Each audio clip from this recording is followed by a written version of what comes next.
Hello ಗೆಳೆಯರೆ, welcome to S speech in Kannada channel. ಇದನ್ನು ನಾವು ಮರಗಳ ಉಪಯೋಗದ ಬಗ್ಗೆ ತಿಳಿತಾ ಇದ್ದೀವಿ. ಈ ಒಂದು ವಿಡಿಯೋ ಇಷ್ಟವಾದರೆ ಲೈಕ್ ಮಾಡಿ, ಶೇರ್ ಮಾಡಿ, ಸಬ್ಸ್ಕ್ರೈಬ್ ಆಗೋದು ಮರಿಬೇಡಿ ಅಂತ ಹೇಳ್ತಾ ಈ ವಿಡಿಯೋ ಬಗ್ಗೆ ನೋಡ್ತಾ ಹೋಗೋಣ ಬನ್ನಿ. ಮೊದಲನೇ ಪಾಯಿಂಟ್, ಮರಗಳು ಗಾಳಿಯನ್ನು ಸ್ವಚ್ಛಗೊಳಿಸುತ್ತದೆ. ಮತ್ತೊಮ್ಮೆ ಮರಗಳು ಗಾಳಿಯನ್ನು ಸ್ವಚ್ಛಗೊಳಿಸುತ್ತದೆ. ಎರಡನೇ ಪಾಯಿಂಟ್, ಮರಗಳು ನಮಗೆ ನೆರಳು ಮತ್ತು ಆಹಾರ ನೀಡುತ್ತದೆ.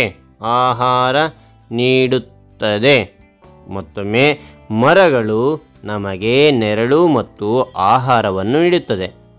ಮೂರನೇ ಪಾಯಿಂಟ್, ಮರಗಳು ನೀರಿನ ಹರಿವನ್ನು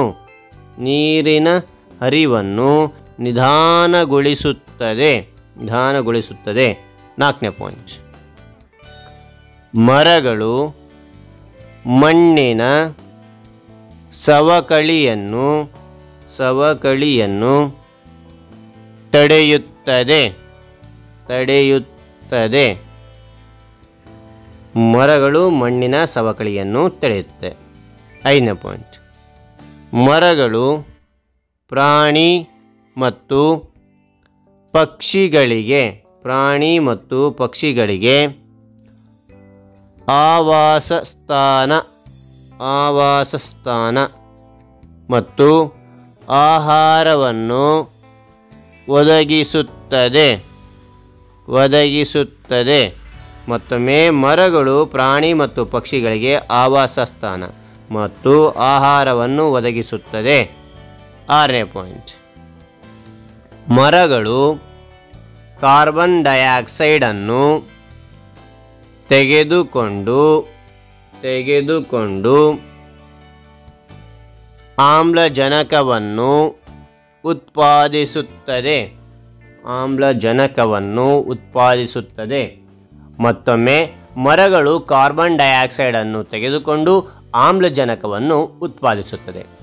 ಆರನೇ ಪಾಯಿಂಟ್, ಮರಗಳಿಲ್ಲದೆ ಮನುಷ್ಯ ಬದುಕಲು ಸಾಧ್ಯವಿಲ್ಲ.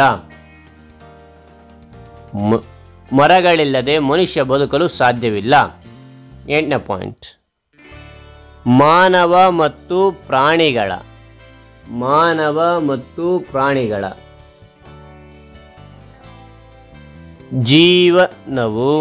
ಜೀವನವು ಮರಗಳ ಮೇಲೆ ಅವಲಂಬಿತವಾಗಿದೆ. ಮತ್ತೊಮ್ಮೆ ಮಾನವ ಮತ್ತು ಪ್ರಾಣಿಗಳ ಜೀವನವು ಮರಗಳ ಮೇಲೆ ಅವಲಂಬಿತವಾಗಿದೆ. ಒಂಬತ್ತನೇ ಪಾಯಿಂಟ್, ಮರಗಳು ನಮಗೆ ಹಣ್ಣುಗಳು, ಔಷಧಗಳು, ಮರದ ರಬ್ಬರ್, ಗಮ್ ಇತ್ಯಾದಿಗಳನ್ನು ನೀಡುತ್ತದೆ.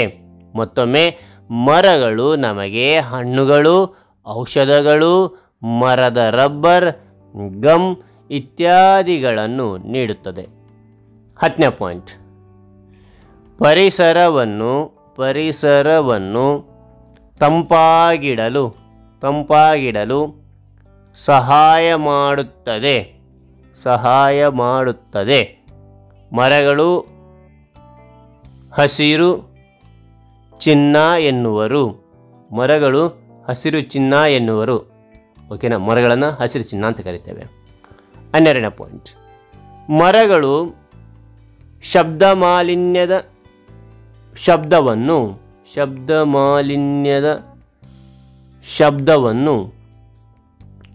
ತಡೆಯಲು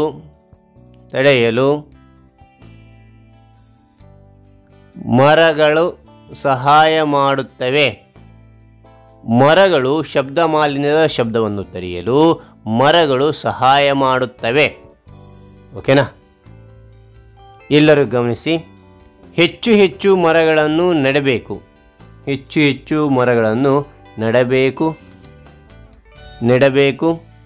ಅದು ನಮ್ಮ ಜೀವನವನ್ನು ಉಳಿಸುತ್ತದೆ.